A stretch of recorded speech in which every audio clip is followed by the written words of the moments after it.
घरोघरी मातीच्या चुली असं म्हणतात ना, ते बरोबरच आहे.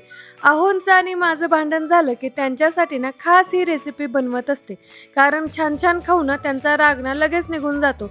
सगळ्यात अगोदर इथे ना मी कोबी घेतलेला आहे.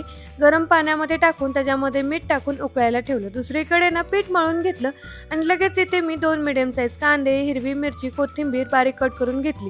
10 मिनिटानंतर ना आपला कोबी ना छान शिजलेला आहे आणि लगेच किसून घेऊन त्याच्यामधलं पाणी काढून घेतलं. आता हे सगळं जे आपण कट केलेलं आहे ना त्याच्यामध्ये टाकायचं. चिमूटभर इथे जिरा टाकलेला आहे.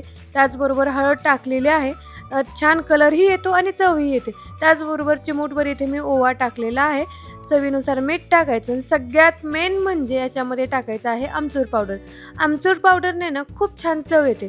आता हे सर्व व्यवस्थित मिक्स करून घेतलेलं आहे आणि इथे ना आपल्याला छोटी चपाती लाटून घ्यायची. 2 छोटे-छोटे गोळे करून घ्यायचे आणि त्याच्या 2 छोट्या-छोट्या चपात्या लाटून घ्यायच्या. त्याच्यामध्ये सारण भरायचं आणि पराठा ना छान असा लाटून घ्यायचा.